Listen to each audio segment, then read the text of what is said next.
4 rooms, Earth view. Sounds far-fetched at the moment, doesn't it? But you know, we may be seeing ads like this in the not-too-distant future. In fact, there's the equivalent of a small bungalow out there in space right now that's empty and available, with a beautiful view of Earth. SKYLAB, a bungalow that has already had 9 tenants. The main purpose of SKYLAB was to make space flight more useful for man's endeavors on Earth. As NASA Administrator James C. Fletcher put it, SKYLAB marked the transition from exploration to the exploitation of space. As has been said, the average taxpayer is entitled to ask, what's in space for me? Well, the results from SKYLAB will, we hope, answer that. Let's take a look now at the development of the SKYLAB space station itself. As I said before, this was really an economical venture to which the earlier major space programs contributed greatly, enabling the SKYLAB project to use flight hardware already in existence. It's 48 feet tall and 22 feet across, with a 13,000 cubic foot interior, 10,000 cubic feet of working space in the main section alone, the equivalent of a small family bungalow. SKYLAB is divided into a lower floor with crew quarters, wardroom, and medical experiment area, with an upper floor for space technology equipment.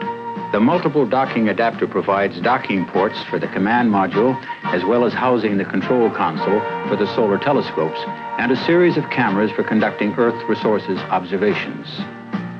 The command module, used to take the astronauts to and from SKYLAB, is identical with that used on the Apollo flights, and left over when that program was cut back. So, as we can see, much of the hardware needed for the SKYLAB program was already available. The unmanned orbital workshop was launched in May of 1973 atop a Saturn V rocket from Pad A, right here at Kennedy Space Center in Florida. 10, 9, we have ignition sequence start.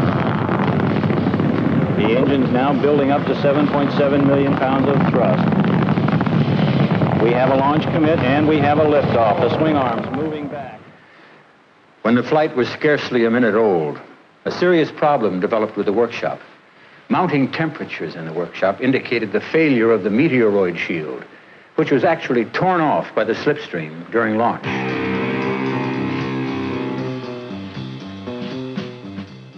An hour after launch, the ground controllers in Houston were still waiting for confirmation that the workshop's solar array panels had deployed, a signal they never received. Of course, the launch of the first SKYLAB crew scheduled for the next day had to be postponed until solutions were found. The urgent need was to stop the rapid temperature rise, which was immediately accomplished by ground control in reorienting the workshop so it was no longer broadside to the sun.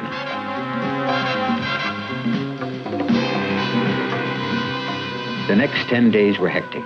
Immediately, teams were formed to provide answers to the problems. A major objective was to design and fabricate a thermal shield that could be deployed on the workshop to make SKYLAB habitable. Throughout the United States, teams worked round the clock in an all-out effort to perfect such a design.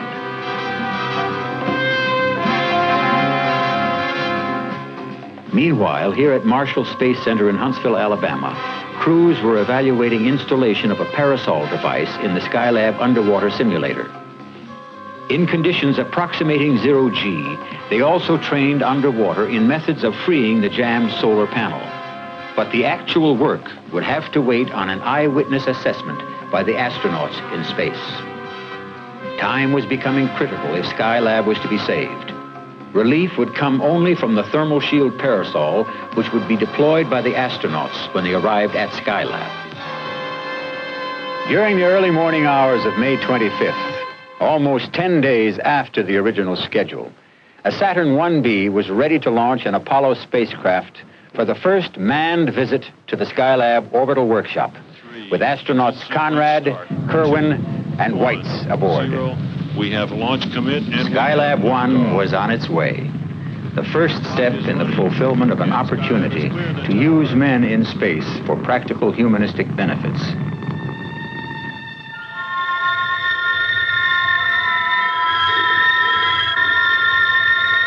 By mid-afternoon, the crew rendezvoused with SKYLAB and performed a televised fly-around to assess the damage. Most of the predictions were confirmed. The meteoroid shield had been ripped away, exposing the workshop skin to the sun. One of the solar array panels had been completely torn off, and the other, only partially deployed, was held in check by an aluminum strap, a fragment of the meteoroid shield. As astronaut Conrad put it, Expected solar wing 1, 2, right? Is gone. an unsuccessful attempt was made by Weitz at freeing the panel, working in the open hatch of the command module before docking with the workshop. After a night's sleep aboard the command module, they entered the workshop and took steps to deploy the parasol.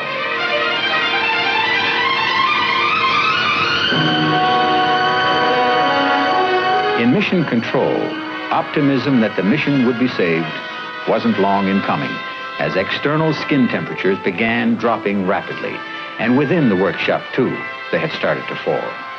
The parasol was doing its job, but there was still a shortage of electrical power. The stuck solar wing would have to be pulled out fully. Thanks to the work of the backup crew at Marshall, where procedures were worked out for freeing the solar panel. All the attention I can take. Astronauts Conrad and Kerwin went on their first spacewalk to repair the damage. This took 3.5 hours, and it was difficult work. But man prevailed, and they were able to sever the strap and pull out the panel. Let go, let go, let go. All right. I've got it.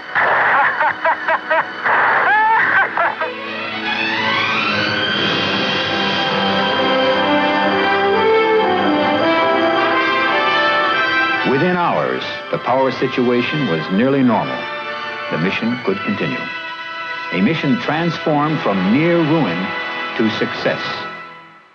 From the beginning of manned space flights, there's been a concern about the ability of man to survive flight through space and be able to perform satisfactorily in prolonged periods of weightlessness. This was a major concern and objective of all 3 SKYLAB missions, and was especially true on this mission. For the first time in space, there was a medical doctor aboard to supervise the tests in the Life Sciences program, astronaut Dr. Joseph Kerwin. This lower body negative pressure test provided valuable information on the cardiovascular system, carefully checked and monitored on the control panel, which supported all medical experiments.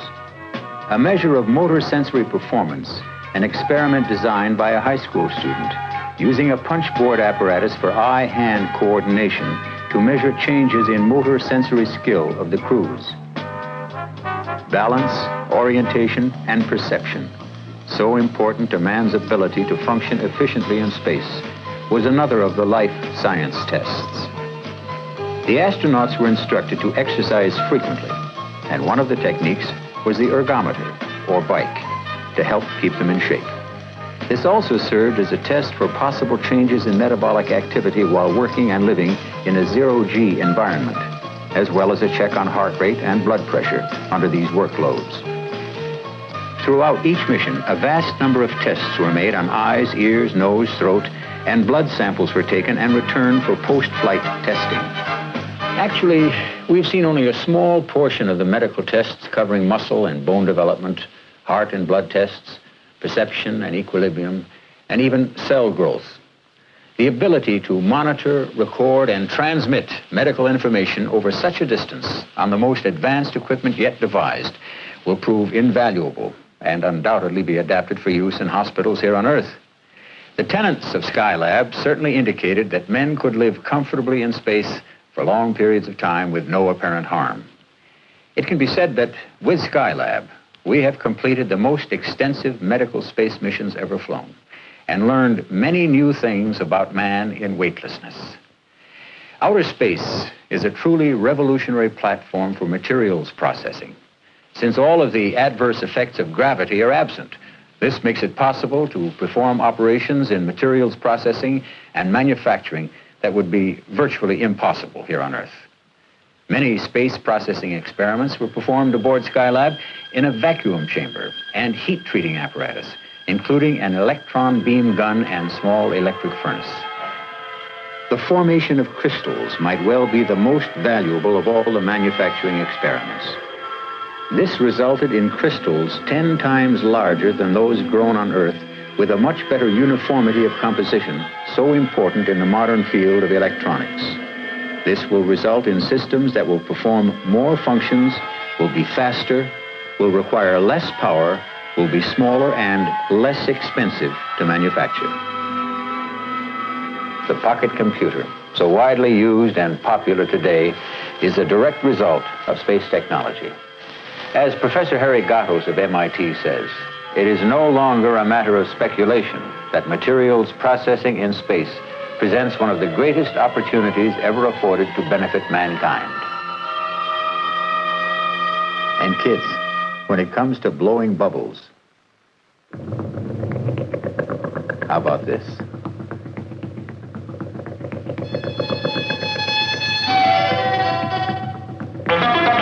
Puncture them.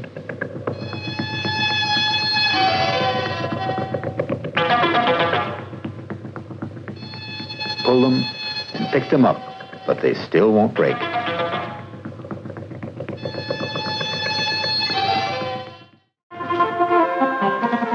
As you can easily see, getting from place to place is no problem in SKYLAB.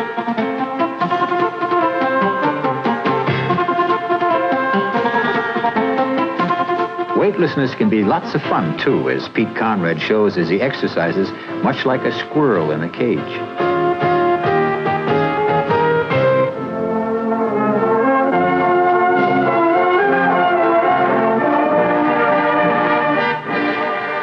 No circus acrobat or Olympic swimmer can match this. We all know Alan Shepard was the first to play golf on the moon. Well, here's the first space ball game ever played.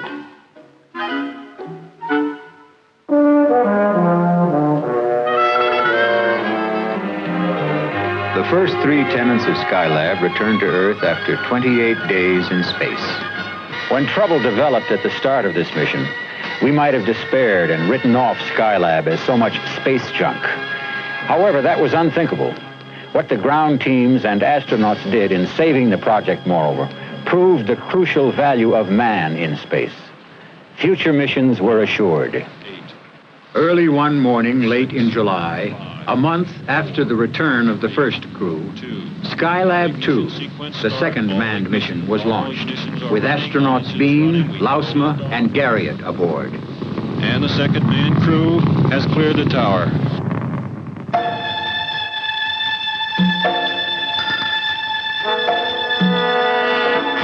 During the 8-hour chase of SKYLAB, one of the 4 thrusters used for maneuvering their command module sprung a leak. Mission Control ordered the astronauts to shut the leaking assembly down. Bean still managed to dock perfectly.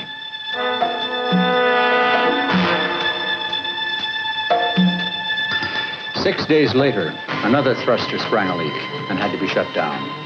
The thrusters are needed to orient the capsule so that its main rocket can fire in the right direction for safe re-entry and return to Earth. For the first time in the manned space program, NASA had developed the ability to perform a rescue in space from a disabled vehicle.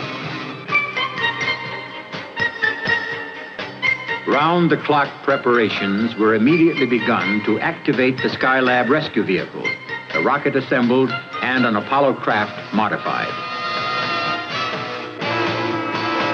The Saturn 1B rocket was rolled out to the pad, ready to launch the rescue ship into orbit. Meanwhile, the 2 leaks were found to be unrelated and not as feared indicative of a general system breakdown. Computer studies and ground simulations showed that the capsule could be steered with half its operating thrusters, and the astronauts were told they could stay aloft for the 59 days as planned and continue their scientific studies and experiments. The most important package of scientific instruments on SKYLAB was the 12-ton telescope mount with its 8 solar telescopes to permit a study of the sun. The importance of these studies and benefits cannot be exaggerated, especially when we consider the natural resources and energy crunch that is upon us today.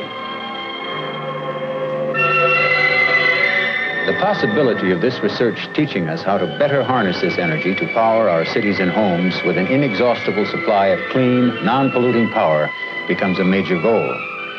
When people think of astronauts, they usually visualize them as high-ranking military officers and daring test pilots, forgetting that some are also scientists with advanced degrees in physics, electrical and aeronautical engineering, and medicine.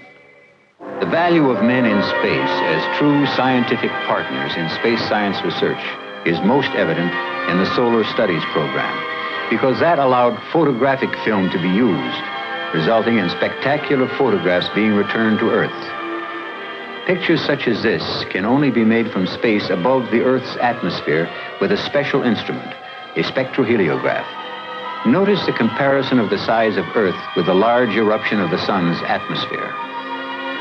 Other wavelengths were used to help follow changes in the sun apparent when this photograph was analyzed. Such X-ray photos permitted further coronal study, unveiling faces of the sun never before seen by Earth-bound observers, giving radically new knowledge of the sun and ways it may affect the Earth. Solar studies and stellar astronomy were features of all three SKYLAB missions, and this solar flare, photographed on the third mission, was the most spectacular ever recorded, radiating more energy than has been used by man since the beginning of civilization. The sun has no energy crisis. It puts out the entire annual world energy demand thousands of times each second. This gives added meaning to the words of Wernher von Braun when he said, "We hope one of these days to harness this energy on Earth." High priority was also placed on a machine that would allow an astronaut to move freely about outside a spacecraft. Using the SKYLAB's upper dome area to explore this kind of flying characteristic, the astronaut uses a maneuvering unit which could shuttle him between spaceship and satellite. This will prove to be invaluable in space flights of the future. There were also 19 experiments carried out specifically for high school students. One brought other passengers aboard SKYLAB too, the spiders, Anita and Arabella. This was an experiment to find out the structure of the web they would spin in the weightless state. They soon adapted to space and spun a web quite easily. There was a problem, though. When they ran out of food for the spiders, they shared bits of filet mignon with them. Oh, for the life of a spider in space.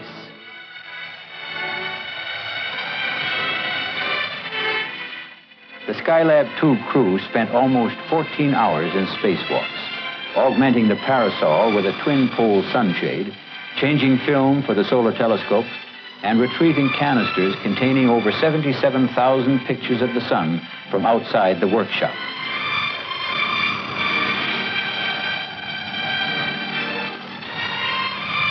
After 2 months and some 24 million miles, the scientific journey of SKYLAB 2 ended, bringing back scientific data and secrets of the sun that had been kept secret for billions of years by the dense blanketing of Earth's atmosphere. In November, after a 6-day delay to replace cracked stabilizing fins, the third mission soared aloft with astronauts Carr, Gibson, and Pogue. Lift off, the engine's building up to 1.6 million. SKYLAB 3, the longest of the manned space missions. One of the major projects on all three SKYLAB missions was the Earth Resources Experimental Program, which will certainly show the man in the street that space can be of everyday use in solving some of the world's most pressing problems, such as pollution, locating resources, and feeding the hungry. Special cameras were designed for this work. This program again brings out the importance of having men in space. For the astronauts were trained to observe specific places on Earth. They brought back photographs such as these, taken in the visible and near-infrared wavelengths, resulting in countless discoveries about the Earth in many different fields, in the inventory of water resources and study of pollution, seen so clearly in this photo of Lake Michigan in the Chicago area, in regional planning and development. Here we see the densely populated area of Baltimore and Washington, D.C. Information obtained will result in better warnings given of impending storms, such as the astronauts observed from space in the Caribbean and Pacific. This photograph of Hurricane Ellen in the North Atlantic revealed that the walls of the eye of a hurricane were sloping, which caused energy to be fed into it, a fact heretofore unknown and of utmost interest to meteorologists. In agriculture, for crop census and yield, soil moisture, and crop infestation. For example, in photographs of the desert areas of Africa, discoveries were made of the extent of damage caused by drought and incorrect cultivation methods. Valuable discoveries were also made in the field of geology to help locate natural resources, minerals and oil, so important to the world today in the light of critical shortages. Faults and changes in plate motions of the Earth, never before seen by man, were observed and studied, as were forests and range. Oceanography, the study of current flows and eddies, such as the Falkland Current, never before photographed. Aids to ship navigation, to lessen the possibility of damage to cargo and ships, and reduce the chance of major oil spills. Mapping, especially in such areas as this in South America, never before done accurately. This perspective from an orbiting spacecraft, such as SKYLAB, gives us a better way to inventory and monitor our resources, and provides us with information at a cost we can afford. While it will take years to study and analyze the thousands of pictures taken from SKYLAB, we cannot overestimate their actual value in improving our life here on Earth. Meanwhile, let's go back to the comfortable environment of life in space. And speaking of comforts, the comforts of home were not neglected either, as the astronauts could enjoy weekly showers, and if they could find a foothold, wash and shave, and even prepare their own food to individual taste. No more just eating out of a tube, as on earlier space flights. Crewmen enjoyed space luxuries never before available. Even man's sleep was monitored by a cap with sensors, as each astronaut bedded down vertically in a sort of sleeping bag in his individual sleep compartment, or should I say, stateroom. It was found, by the way, that the quality of sleep compared favorably to the astronaut's normal sleep pattern on Earth. Determining weight in a weightless world is a real problem. With no gravity, there is no weight, and normal scales cannot be used. Since many of the biomedical experiments require measurement, this odd-looking chair was devised and used to keep a careful check on the weight of the astronauts. Small masses were also measured on a device so sensitive it could determine the weight of a postage stamp. The next time you do your push-ups, try this.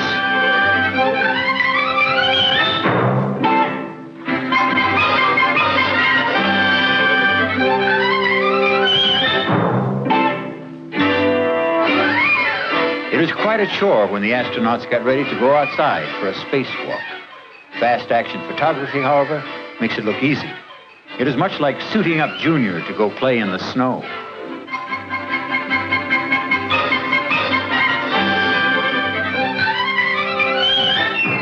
The SKYLAB crew spent 21 and a half hours outside the workshop in spacewalks, changing and retrieving film, observation, and repairing equipment. As on all three missions, Earth observations continued. While SKYLAB centered most of its work on practical uses of space, its crew didn't neglect precious opportunities to enrich science's knowledge. Cameras zeroed in on promising targets of opportunity, of which the most noteworthy was the comet Kohoutek. While its observations from Earth were not as spectacular as hoped for, SKYLAB's solar telescopes plus 2 spacewalks with portable cameras gained amazing results. Actually, the SKYLAB instruments were the only means available to scientists anywhere to observe the comet during its close passage to the sun, as this stop-motion film shows.